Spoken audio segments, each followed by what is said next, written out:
Hello है नमस्ते। Welcome back to my channel again. और आप सभी का बहुत बहुत स्वागत है मेरे यूट्यूब चैनल साइको सूत्रा पर। और I am a psychologist to be. बहुत साल तक साइकोलॉजी पढ़ने के बाद और पेरेंटिंग स्टाइल्स पढ़ने के बाद, डिफरेंट पेरेंटिंग स्टाइल्स को स्टडी करने के बाद मैं कुछ कॉमन मिस्टेक्स पे पहुंची हूँ। ठीक है, और आज का टॉपिक आपको सामने दिख ही रहा होगा, पेरेंटिंग मिस्टेक्स। ये वीडियो मुझे पता है ज़्यादातर पेरेंट्स ने कम खोला होगा, ज़्यादातर स्टूडेंट्स ने खोला होगा या बच्चों ने खोला होगा या एडल्ट जो तक पहुंचे हैं उन्होंने खोला होगा। ठीक है, okay. So without any further delay start करते हैं। देखेंगे कि टॉक्सिक पेरेंटिंग क्या होती है, कॉमन पेरेंटिंग मिस्टेक्स, ठीक है, जो हमें अवॉइड करना चाहिए। पेरेंटिंग स्टाइल्स देख लेते हैं पहले। Permissive, authoritative, neglectful, authoritarian. ठीक है, परमिसिव में क्या होता है, ये चाइल्ड ड्रिवन होते हैं पेरेंटिंग। ठीक है, ये पेरेंट्स क्या होते हैं, child driven. Rarely gives or enforce rules or over indulge child to avoid conflict। ठीक है, ये भी सही नहीं है ये स्टाइल। ठीक है, ऑथोरिटेटिव में क्या होता है, बच्चे के साथ प्रॉब्लम सॉल्व करते हैं। ठीक है, sets clear rules and expectation. वो सामने सामने क्लियर कर देते हैं कि हमको इससे ये एक्सपेक्टेशन है और रूल्स सारे उनके क्लियर कर लेते हैं। और बहुत ही एक ओपन माहौल होता है नेचुरल कॉन्सिक्वेंसेज में, एंड ओपन कम्युनिकेशन होता है, हेल्दी रिलेशन। ठीक है, ये भी काफी सही है। ठीक है, कि बच्चों के साथ साथ बच्चों के ऊपर छोड़ दे। ऑथोरिटेरियन में क्या होता है, सिर्फ पेरेंट्स के ऊपर होता है कि डोमिनेंट वाला, हम जो बोलेंगे वही करेगा हमारा बच्चा, हमें पता है हमारे बच्चे के लिए क्या सही है, एकदम पेरेंट ड्रिवन होते हैं। ठीक है, और वन वे कम्युनिकेशन होता है, मैं जो बोलूंगा वही होगा। ठीक है, उसका ओपिनियन तो बिल्कुल ही मैटर नहीं करता। ठीक है, नेग्लेक्टफुल वाले भी सही नहीं है। ठीक है, इन्वॉल्व ही नहीं करते हैं ये बच्चों को। ठीक है, या निग्लेक्ट, टोटली निग्लेक्ट। ठीक है, ओके। सो ये कुछ बेसिक, बहुत ही छोटे में मैंने बताया क्योंकि ज़्यादा डिफिकल्ट टॉपिक नहीं है कि इतने टाइप के कुछ पेरेंटिंग स्टाइल्स होते हैं। अथॉरिटेटिव हो तो बहुत बढ़िया है। ठीक है, ओके। परमिसिव भी हो तो अभी बच्चे के ऊपर डिपेंड करता है। देखो मैं बता देती हूँ, परमिसिव में भी यही है कि चाइल्ड ड्रिवन, मतलब सब कुछ चाइल्ड के ऊपर डिपेंडेंट है। सब कुछ भी चाइल्ड के ऊपर डिपेंडेंट नहीं होना चाहिए मेरे हिसाब से। चाइल्ड का जो ओपिनियन है उसको अपने माँ बाप के साथ डिस्कस करना चाहिए, और जो माँ बाप का डिस्कशन है वो बच्चों के साथ डिस्कस करना चाहिए। तो आई थिंक ये अथॉरिटेटिव पेरेंटिंग स्टाइल्स हमें फॉलो करना चाहिए, ना कि इन चारों में से इन तीनों को छोड़ के अथॉरिटेटिव हमें फॉलो करना चाहिए। ठीक है, अब हमें बहुत सारी चीज़ें पढ़ेंगे, उससे पहले देख लेते हैं कि कुछ कॉमन मिस्टेक्स क्या है हमारे पेरेंटिंग में। ठीक है, खास करके जो जितने भी हिंदुस्तानी माँ बाप हैं, है ना, इंडियन पेरेंट्स, ये तो काफ़ी ओके। सो पहला है कंपैरिजन। अब कंपैरिजन से सारे बच्चे जितने भी उनको माइंड में अपना अपना आ गया हो। कंपैरिजन हमेशा, पता है, इंडियन पेरेंट्स या कोई भी पेरेंट्स कंपैरिजन काफ़ी करते हैं कि ये पड़ोसी का बच्चा, फलाने का बच्चा इतना ला रहा है, इतना कर रहा है, इतनी परसेंटेज आ रहा है, मैथ्स में अच्छा है, इसको अवार्ड मिल रहे हैं, ये स्पोर्ट्स में अच्छा है, ठीक है, तू क्यों नहीं है। या शर्मा जी का लड़का, मिश्रा जी का लड़का, एक तो पता नहीं शर्मा जी मिश्रा जी क्यों फेमस है सोसाइटी में, आई डोंट नो। सो शर्मा जी का लड़का, मिश्रा जी का लड़का ये कर रहा है, इतने मार्क्स आ रहे हैं, मैथ्स में इंटेलिजेंट है, टीचर्स इसको जानते हैं। ठीक है, तुम क्यों नहीं हो, और तुम पढ़ते नहीं हो। ऐसा नहीं कि वो बच्चा पढ़ता नहीं होगा, कोशिश करता होगा, लेकिन बार बार उसको अपने ही पेरेंट्स से इतना सब कुछ जब कोई बच्चा सुन रहा है तो खुद का ही सेल्फ स्टीम कम हो जाता है, ट्रस्ट कम हो जाता है खुद पे, क्योंकि पेरेंट्स ही ट्रस्ट नहीं कर रहे हैं, है ना। कंपैरिजन कभी नहीं करना चाहिए। ठीक है, मैं ये नहीं कह रही कंपैरिजन कभी नहीं करना चाहिए, बट दूसरों से नहीं करना चाहिए। कंपैरिजन हमेशा खुद से करना चाहिए, खुद की प्रोग्रेस से, कि इस महीने मैंने इतना स्कोर किया तो अगले महीने मैं खुद का ही स्कोर देखूंगी। ये नहीं कि मेरा आज 50 में से अगर 30 आया है तो मुझे 30 से ऊपर निकलना है। ये नहीं कि उसका 45 आया तो मुझे डायरेक्ट 30 से 45 से आगे जाना है। ठीक है, रियलिस्टिक गोल। ठीक है, रियलिस्टिक गोल, अच्छा, सेल्फ रेगुलेशन और इन सब के ऊपर मैंने वीडियो बना रखा है, रियलिस्टिक गोल, होप। ठीक है, वो सब चैनल पे है, जाके देखना, काफी अच्छी क्लैरिटी मिलेगी। ठीक है, तो कंपैरिजन करते रहते हैं। फिर कंपैरिजन होता है, ये तो घर के बाहर का था, घर के अंदर का कंपैरिजन अगर हम देखें तो कोई दो बच्चा, भाई बहन है, दो बहनें हैं, 3-4 भाई बहन है। ठीक है, तो हमेशा कंपैरिजन होता है कि बड़ी वाली बहन इतनी इंटेलिजेंट है, सारी सर्वगुण संपन्न टाइप्स है, और छोटी बहन नहीं है। या बड़ा भाई सिंसियर है, ज्यादा बकवास नहीं करता है, बोलता नहीं है। ठीक है, पेरेंट्स का मतलब कि जो ज़्यादा बोलता है वो बकवास ही करता है, ठीक है। तो ये नहीं है, और छोटी वाली ज़्यादा चुलबुली है और वो पढ़ती नहीं है, या ठीक है। तो हमेशा कंपैरिजन कि ये पढ़ाई में अच्छा है तो तुम क्यों नहीं हो, या ये पढ़ाई में अच्छी है तो मेरा छोटा बेटा क्यों नहीं है, ठीक है। वो अच्छा है, किस चीज़ में अच्छा है वो आपको देखना है, ठीक है। सो पेरेंट्स को ये होना चाहिए, पेरेंट्स की ये गलती है कि वो कंपैरिजन करके ही खुद के बच्चों का मोरल डाउन कर देते हैं, ठीक है। ऐसा नहीं करना चाहिए। सो सेकंड है किलिंग क्यूरियोसिटी। अब किलिंग क्यूरियोसिटी में देखो, बच्चे का जो क्यूरियोसिटी है क्वेश्चनिंग वाला, वो क्वेश्चनिंग वाली कला ही यहाँ पे मर जाती है, और खास करके बचपन में ही मर जाती है। क्योंकि बचपन में जब छोटे बच्चे होते हैं तो कैसे पूछा जाता है कि ये रोटी गोल क्यों है, और मून क्या होता है, बुक्स क्या होती हैं, प्लास्टिक क्या होता है, प्लास्टिक से क्यों क्या होता है, कैसे बनता है, ये क्या है, ये गोल गोल क्या है, ठीक है। काफ़ी सारे क्वेश्चन पूछते हैं, तो बचपन में तो काफ़ी प्यार से बताते हैं क्योंकि अच्छा लगता है कि हाँ हमारा बच्चा क्यूरियोसिटी पूछ रहा है, ये क्या होता है, वो क्या होता है, या क्यों क्यों हर बात में पूछते हैं, ठीक है। धीरे धीरे जब वो बच्चा बड़ा होता है तो हम या तो उससे इरिटेट होने लगते हैं या डायरेक्ट मना करते हैं कि इरिटेट मत करो, मत पूछो, ये मत करो, है ना। उससे बच्चे की क्यूरियोसिटी तो मरती है, आर्ट ऑफ क्वेश्चनिंग भी मर जाती है। और हमें पता है कि हमें ज़िंदगी में हम जितने सवाल पूछेंगे उतनी हमको क्यूरियोसिटी होगी, उतने हमको जवाब मिलेंगे, और उतनी क्लैरिटी होगी about our topic, our work and our life, ठीक है। तो आर्ट ऑफ क्वेश्चनिंग कभी नहीं मरनी चाहिए, ठीक है। तो ये काफ़ी कॉमन मिस्टेक्स है पेरेंटिंग में, ठीक है, कि हम क्यूरियोसिटी को जो भी आगे वाली जनरेशन है मैं उनको ये बताना चाहती हूँ कि ये सारी मिस्टेक्स आप प्लीज़ अवॉइड करें, बहुत अच्छा रहेगा, ठीक है। और जो बच्चे देख रहे हैं, आई नो कि आप बहुत ज़्यादा रिलेट कर रहे हैं, ठीक है। सो प्लीज़ डू कमेंट, जो भी आपका इसके ऊपर व्यूज़ है कमेंट करिए, मुझे अच्छा लगेगा। आपका सजेशंस बहुत प्रोत्साहन देते हैं मुझे और वीडियोस बनाने के लिए, ठीक है, रिलेटेड टू साइकोलॉजी। ओके, सो जैसे एक छोटा सा एग्जांपल देती हूँ कि बचपन में बच्चे जब स्कूल से आते थे तो बिल्कुल सब कुछ बताते थे मम्मी पापा को, मम्मी को। आज पता है मम्मी स्कूल में ना आते ही ड्रेस भी नहीं खोलेंगे, बस बैग भी नहीं रखेंगे, डायरेक्ट आज पता है मम्मी इस टीचर ने ये पढ़ाया, मेरी दोस्त खाने में ये लाई थी, या आज हमें 2 गेम्स के वर्ड मिल गए। तो पहले तो बच्चे अच्छे से बताते हैं और पेरेंट्स भी अच्छे से जवाब देते हैं। धीरे धीरे जब वो बच्चा 1 2 3 4th class 5th class 6th class में पहुंच के वो सेम चीज़ बताते रहता है ना, तो बच्चे बड़े हो गए, फ्रेंड सर्कल बड़े हो गए, सोसाइटी में जो हो रहा है वो उनके ऊपर भी इम्पैक्ट पड़ेगा, वो सोसाइटी से दूर तो है नहीं। अब गलत क्या है सही क्या है वो आपकी जिम्मेदारी है कि आप उनको सिखाएं, ठीक है। उनकी जिम्मेदारी नहीं है क्योंकि उनको पता ही नहीं है, वो अभी उस सोसाइटी में जा रहे हैं, घुल मिल रहे हैं, ठीक है। सो बच्चे 6 क्लास 7 के बच्चे आए आपके पास, वही सेम बच्चा जो बचपन में सब कुछ बताता था, और वो बच्चा बोलता है कि पता है आज मम्मी हमने ना बंक किया, लास्ट पीरियड हमने बंक किया। अब ये सुन के तो आप बचपन में जैसे गुड गुड बोलते थे दो करोगे नहीं, आपने डांट दिया, बहुत तेज आपने डांट दिया, ऐसे मत करना, ये वो पापा को बता दूंगी, ऐसे ऐसे नहीं करते, ठीक है, ये सब बोल दिया। अब जब आपने इतना डांट दिया तो आपको लगता है कि अगली बार से आपको कुछ बताएगा? आजकल क्या हो रहा है, जो बचपन में जो ये वीडियो देख रहा है आप खुद सोचो, जो बचपन में आपका जो पेरेंट्स के साथ बॉन्ड था, जो मम्मी पापा के साथ बॉन्ड था, आज वो बॉन्ड कहाँ गया? कुछ तो मिस्टेक्स हुई हैं चाइल्डहुड में या पेरेंटिंग में, है ना। कुछ बच्चे से मिस्टेक हुई होगी, कुछ पेरेंट्स से मिस्टेक हुई होगी, ठीक है। इन सबको एड्रेस करना बहुत ज़रूरी है ताकि हम हेल्दी रिलेशनशिप अभी भी बना सके, बहुत ज़रूरी है। आगे हमारी लाइफ बहुत बची है, ठीक है, आगे की जनरेशन अभी है, ठीक है। सो क्यूरियोसिटी को नहीं मारना चाहिए, आप उसको अच्छे से समझा दें।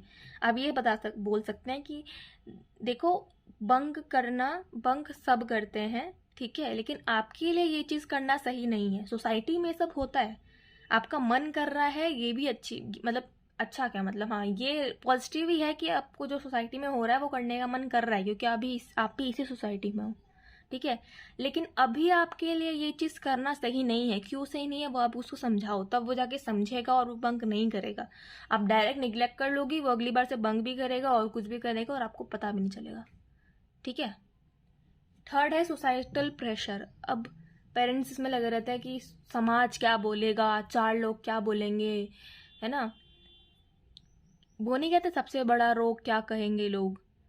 यहाँ पे पेरेंट्स के लिए अपने बच्चों या अपनी फैमिली से ज़्यादा इम्पोर्टेंट सोसाइटी हो जाती है कि अगर तुम इस प्रोफेशन में चले गए तो समाज क्या बोलेगा, अगर तुमने इससे शादी कर ली तो समाज क्या बोलेगा, अगर तुमने घर में लड़ाई कर ली तो समाज क्या बोलेगा, अगर तुमने ये कदम उठाया तो समाज क्या बोलेगा, समाज में क्या इज्जत रहेगी हमारी, ये वो। ठीक है, तुम समाज को खुश रख भी लोगे तो क्या उखाड़ लिया, मतलब क्या कर लिया आपने।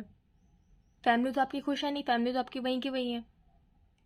जितने भी मुझे पता है काफ़ी सारे पेरेंट्स, मैंने भी अपने स्टडी में जितने भी मैं काउंसलिंग सेशंस लेती हूँ उसमें जितने भी जो बच्चों के इश्यूज होते हैं ना, वो प्रॉब्लम कहीं और से स्टार्ट होती है, जाती है उनके पास पे, उनके चाइल्डहुड पे।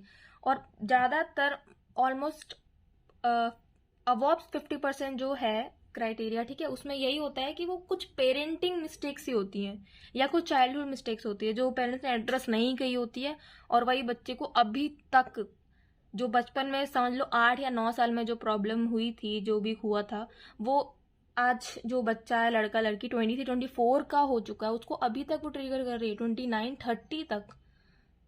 तो आप समझ रहे हैं पेरेंटिंग मिस्टेक्स को एड्रेस करना, उसको ठीक करना कितना ज़रूरी है। ठीक है, तो सोसाइटल प्रेशर के अंदर, मतलब सोसाइटी के अगर आप खुश रख भी लोगे तो आपने क्या कर लिया, आपकी फैमिली को पहले एड्रेस करो, वरना आपकी फैमिली भी जब सोसाइटी को एड्रेस करने लगेगी ना तो घर में कुछ बचेगा नहीं। ठीक है, कोई हैप्पी नहीं रहेगा घर में। पहले खुद के घर को खुश रखो, खुद के घर का ध्यान रखो, 4 लोग क्या बोलेंगे। और पहली बात तो ये 4 लोग ना किसी की शादी में भी नहीं आते। ठीक है, कहाँ है 4 लोग, आप मेरे को गिना दो।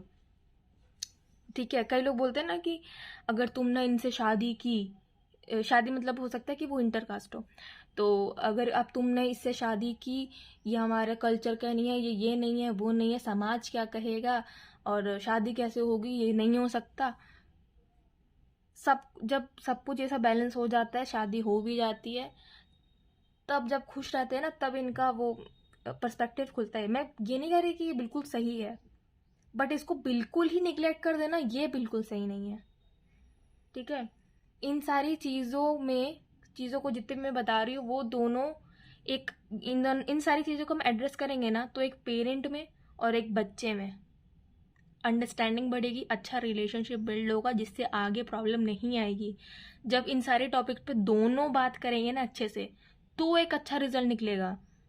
ठीक है, तभी एक अच्छा रिजल्ट निकलेगा जो ना इनको इफेक्ट करेगा पेरेंट्स को और ना उतना बच्चों को, दोनों साथ मिलकर अगर चलेंगे तो। ठीक है, आगे है इमोशनल ब्लैकमेल। इमोशनल ब्लैकमेल तो बिल्कुल ही नहीं करना चाहिए, क्योंकि बच्चा इतना टूट जाता है, उसका सेल्फ स्टीम इतना डाउन हो जाता है इमोशनल ब्लैकमेल से कि अगर तुमने, अगेन मैरिज का एग्जाम्पल ले लेते हैं, आजकल बहुत कॉमन चल रहा है कि अगर तुमने इनसे शादी की तो तुम मेरा मरा हुआ मुंह देखोगी। हमें ये समझना है कि मरा हुआ मुंह को हमको एड्रेस नहीं करना है। वो ऐसा क्यों बोल रहे हैं, उनको क्या डर है, उनसे एड्रेस करना है। ये उनकी गलती नहीं है, उनके ज़माने में आपको पता है उनके ज़माने में ये सब कुछ नहीं था। ठीक है, ऐसे ये सब नहीं होता था। ठीक है, उनके ज़माने में डायरेक्ट मोस्टली अरेंज मैरिजेस होती थी, उन्होंने इन सब से डील ही नहीं किया, उनका पूरा थॉट पैटर्न ही अलग है। हम उनके थॉट पैटर्न को, हमारे पेरेंट्स के थॉट पैटर्न को चेंज नहीं कर सकते, बट चेंज नहीं कर सकते इसका मतलब ये थोड़ी कि मॉडिफाई नहीं कर सकते। उनको गुस्से से समझाना नहीं है, उनको समझ के प्यार से समझाना है। ठीक है, हेल्थी रिलेशनशिप बिल्ड करनी है। अगर तुम इस प्रोफेशन में गए तो समाज क्या बोलेगा, तुम मेरा मरा मरा वो मुझे को घर से निकल जाना। ये घर तुम्हारे लिए ये घर के दरवाजे हमेशा हमेशा हमेशा के लिए बंद हो जाएंगे। ऐसे ऐसे काफ़ी इमोशनल ब्लैकमेल्स करते हैं पेरेंट्स। और सबसे ज़्यादा जितने मैंने काउंसलिंग सेशंस लिए हैं और जितने भी बच्चों के मैंने एक्सपीरियंस लिए हैं, उनको सबसे ज़्यादा ट्रिगर पूरी लाइफ में जो उनको प्रॉब्लम देती है ना उनकी लाइफ में, वो ये इमोशनल ब्लैकमेल है उनके पेरेंट्स का, कि जब मैं अपने पेरेंट्स को खुश नहीं रख पा रही या अपने पेरेंट्स को खुश नहीं रख पा रहा तो आगे किसी को या मैं खुद को कैसे खुश रखूँ। ठीक है, नेक्स्ट है डोमिनेंट बिहेवियर। डोमिनेंट बिहेवियर देखिए मुझे सबसे ख़राब लगता है कि आप बच्चे के ऊपर इतना प्रेशर डाल देते हैं कि जो मतलब जो बोलेंगे वही खाएगा, जो करने बोलूँगा वही करेगा, जहाँ जाना होगा मेरे से पूछ के जाएगा, मेरे साथ जाएगा, ठीक है, या जाएगी। और ये पढ़ना है तो यही पढ़ना है, ये करना है तो यही करना है, ये खाना है तो यही खाना है, यहाँ पार्टी में जाना है तो यहीं जाना है, नहीं जाना है तो बस नहीं जाना है। ठीक है, डोमिनेंट बिहेवियर बहुत ही ज़्यादा टॉक्सिक हो जाता है। ठीक है, ये नहीं होना चाहिए। ठीक है, ऐसे आपका बच्चा या तो बिल्कुल ही फुद्दू बन जाएगा, या आपका बच्चा अग्रेसिव रिबेलियस टाइप का हो जाएगा डोमिनेंट बिहेवियर से। ठीक है, नेक्स्ट है डिसमिसिंग मेंटल हेल्थ। अब ये भी मैं पेरेंट्स की गलती नहीं मानती, क्योंकि उनके टाइम में ऐसा नहीं था कि डिप्रेशन नहीं था, बस वो डिप्रेशन वर्ड नहीं था। पहले जितने मेंटल हेल्थ प्रोफेशनल्स थे, आज पहले जितने मेंटल हेल्थ प्रोफेशनल नहीं थे, ठीक है, पहले तो मेंटल हेल्थ का नामो निशान नहीं था, आपको पता है, तो ये पेरेंट्स को हम ब्लेम नहीं कर सकते। लेकिन अब है, अब अवेयरनेस है, जो कि बहुत अच्छी बात है। अपने बच्चे की मेंटल हेल्थ को डिसमिस नहीं करना चाहिए, एड्रेस करना चाहिए कि अगर मेरा बच्चा उदास है या कुछ काम, उदास क्या, अगर मेरा बच्चा कुछ काम नहीं कर रहा है, दिन भर पड़ा रहता है, तो इसका मतलब ये नहीं है कि वो आलसी है, या बहुत ज़्यादा अगर आलस कर रहा है तो ये तो ऐसा ही है, पढ़ना लिखना तो है ही नहीं इसको, ये वो।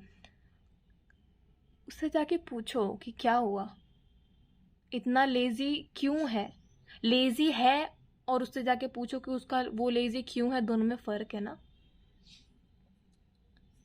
अगर कोई बात बात पे बच्चे या बच्चा रो दे रहा है या दिन भर रोता रहा है, तो इसका मतलब ये नहीं कि ये तो रोतलू हमेशा रोती रहती है, डरपोक के, कमज़ोर है। नहीं, क्यों रो रहा है, क्यों रो रही है, उससे जाके पूछो। बहुत ही ज़्यादा ये छोटी छोटी चीज़ें ना, जब पूरे बचपन में चलता चलता अप डाउन्स होते रहते हैं ना, तो ये आगे चल के एडल्टहुड में या आपके मिडिल एज में इतना ज़्यादा प्रॉब्लमेटिक हो सकता है, आपको पता भी नहीं है। तो अपने बच्चे की मेंटल हेल्थ को डिसमिस मत करो। अगर कुछ ज़्यादा है, प्रोफेशनल काउंसलिंग के पास जाओ। हर काउंसलिंग के पास या डॉक्टर के पास जाने वाला पागल नहीं होता है, it's a totally a myth. ठीक है, नेक्स्ट है लैक ऑफ ट्रस्ट। हम बच्चे पे ट्रस्ट नहीं करते हैं। ये तो काफ़ी सारे पेरेंट्स को मैंने देखा है, इंडियन पेरेंट्स को, कि अरे इसमें कुछ नहीं आता, अरे ये नहीं कर सकती, अरे ये नहीं कर सकता, ये थोड़ी कर सकता है, ये तो अभी छोटी है, ऐसे थोड़ी कर सकती है, या ये तो कभी कर ही नहीं पाएगा। ऐसी ऐसी बातें, आप पेरेंट हो, आप खुद के बच्चों को ऐसी ऐसी बातें बोल रहे हो। जस्ट इमेजिन, ये उनको कितना अंदर से डिसहार्टन कर सकता है। वो खुद का सेल्फ ट्रस्ट लूज कर सकता है, और जब खुद के ऊपर से भरोसा जाता है ना, तब सबसे ज़्यादा एक इंसान का लोएस्ट पॉइंट आता है, जब वो खुद पे भरोसा नहीं रहता। ठीक है, तो बच्चों पे ट्रस्ट दिखाओ, नहीं भी है तो भी दिखाओ कि अरे ये कर लेगा, अरे ये कर लेगी। ठीक है, ऐसा पॉजिटिव अफर्मेशन देने से, अगर आप पेरेंट ही ऐसा बोलोगे ना अपने बच्चों को कि अरे ये कर लेगा, हमको पता है, अरे ये कर लेगी, तो वो सच में बच लेता है। अगर आप उसके ऊपर थोड़ा सा भी ट्रस्ट दिखाओगे, उसका ट्रस्ट बढ़ेगा, बिल्ड होगा, और वो काम अच्छे से कर पाएगा। ठीक है, नेक्स्ट है नो डिस्कशन अबाउट मनी। हम बचपन से ही बच्चों को इन्वेस्टिंग के बारे में नहीं सिखाते हैं, मनी के बारे में नहीं सिखाते। ठीक है, सेव कैसे करना है, बस कहीं से भी मनी आया तो मनी बैंक में डाल दो या हमको दे दो। ठीक है, उसको मनी क्या है, कैसे मैनेज करना है, what is the psychology of money, what is the use of money. Money एक मटेरियलिस्टिक चीज़ है, मनी इज़ नॉट हैप्पीनेस। ये सारी चीज़ें आपको धीरे धीरे करके सिखानी चाहिए। सेव कैसे करना है, ये बहुत इंपॉर्टेंट है, ये भी आपको सिखाना चाहिए। ठीक है, नेक्स्ट है इम्पोजिंग रिलेशन। हम फालतू के रिलेशन को बहुत इम्पोज करते रहते हैं। जैसे आज उनकी शादी में जाना है, बुआ के, फूफा के, चाची के बेटे के बेटी की शादी में जाना है। I don't know does this make sense, but हाँ ठीक है, तो I hope you got this. तो फालतू के रिलेशन इम्पोज करने लगते हैं कि ये इनका है, यहाँ ये लोग वो कर रहे हैं तो तुमको भी करना चाहिए, या उनका बेटा तो पता है बहुत ऊंचे लेवल पर है, अरे उन्होंने वो किया जो वो करना चाहते थे, वो वहाँ लेवल तक पहुँच गए, या वो जैसे ही पहुँचे हमको क्यों बता रहे हो, हमको वो करना ही नहीं है। ठीक है, पेरेंट्स अलग तरीके से सोचते हैं, बच्चे अलग तरीके से सोचते हैं। ठीक है, मैं दोनों के पर्सपेक्टिव से बता रही हूँ। तो फालतू के रिलेशन इम्पोज मत करो, उनको फंसाइए मत। अपनी फैमिली को अपने तक ही रखिए, जितनी ज़्यादा फैमिली, देखिए स्मॉल रखिए पर एक्सटेंडेड रखिए। ठीक है, यहाँ तक ठीक है, मौसी मौसा, चाचा चाची, भाई बहनों के साथ जॉइंट फैमिली में रहना चाहिए। ठीक है, अगर जॉइंट फैमिली नहीं है, दूर रहते हो, तो बस अपनी फैमिली तक सीमित रहो और खुश रहो। मौसी, मामी, चाची, चाचा, ठीक है, भाई बहन, इन सब के साथ खुश रहो, ज़्यादा आगे मत बढ़ो। जितनी ज़्यादा फैमिली एक्सपेंड होगी ना फालतू, उतने ज़्यादा प्रॉब्लम बढ़ते हैं। एंड आई होप कि आप ये सब समझ रहे हैं। ठीक है, I hope you got this. फिर है फोर्स रिस्पॉन्सिबिलिटी, बेफालतू की रिस्पॉन्सिबिलिटी हमेशा फोर्स करते रहना कि तुमको तो ये करना चाहिए पर तुम ये नहीं करती हो, या तुमको हमने मेरी एक दोस्त है, वो बचपन से मतलब जिस उम्र से ना उसको मतलब सिर्फ पढ़ाई पे ध्यान देना चाहिए, उस उम्र से उसकी फैमिली में, ऐसा नहीं कि उसकी फैमिली थोड़ी बैकवर्ड है या जो भी, बिल्कुल सही है, वो उसी टाइम से वो घर का मतलब खाना भी बना देती है और सारा काम भी कर देती है, पढ़ाई भी कर लेती है, और बाहर से चीज़ें भी ले आती है, मार्केट का सामान भी ले आती है, और फिर भी उसको डांट पड़ती रहती है, और हमेशा रिस्पॉन्सिबिलिटी, और हमेशा उसको डांट पड़ती रहती है कि क्या कर रही है, कुछ नहीं कर रही है, हमेशा डांट पड़ती रहती है, लेट क्यों आई, लेट वो उतना आती भी नहीं, ठीक है। सो मेरा पॉइंट क्या है कि अगर आप अपने बच्चों को इतनी रिस्पॉन्सिबिलिटी पहले देनी नहीं चाहिए, क्योंकि कम उम्र में ज़्यादा रिस्पॉन्सिबिलिटी अगर देते हैं ना, तो या तो उनका गुस्सा बढ़ता है, या वो डगमगाते हैं, या उनकी गलतियाँ ज़्यादा बढ़ती हैं कम उम्र में रिस्पॉन्सिबिलिटी। और अगर वो रिस्पॉन्सिबिलिटी आप दे रहे हैं और वो अच्छे से निभा रहे हैं तो अप्रिशिएट देम, ठीक है। फिर है look at the world through their experience. आजकल के हमारे पेरेंट्स क्या कर रहे हैं, ये भी उनकी गलती नहीं है, क्योंकि उनकी कंडीशनिंग ही ऐसी हुई है बचपन से, तो हम उनको चेंज नहीं कर सकते, बट हम मॉडिफाई कर सकते हैं, प्यार से समझा सकते हैं, ठीक है। तो हमारे पेरेंट्स आजकल क्या कर रहे हैं कि अपने नज़रिए से, पुराने अपने नज़रिए से हम इस नई दुनिया को देखने की कोशिश कर रहे हैं। उनको ये समझाना ज़रूरी है कि आपका ज़माना गया, वहाँ से सीख लो, ठीक है, लेकिन जो नया ज़माना चल रहा है उस हिसाब से मॉडिफाई करना बहुत ज़रूरी है ना। सो ये कुछ कॉमन पेरेंटिंग मिस्टेक्स हैं। इमोशनल ब्लैकमेल नहीं करना चाहिए, क्रॉसिटी को किल नहीं करना चाहिए, कंपैरिजन तो बिल्कुल ही नहीं करना चाहिए, डोमिनेंट बिहेवियर नहीं होना चाहिए, ठीक है। So that is all for this video. बाकी पेरेंटिंग मिस्टेक्स हम कैसे ठीक कर सकते हैं वो हम नेक्स्ट वीडियो में देखेंगे। So this is all about the basic parenting mistakes. I hope आपको अच्छा लगा हो through psychology perspective. So thank you so much for watching, और अगर कोई पेरेंट देख रहा है तो thank you so much for watching, and please do consider it. Okay, bye.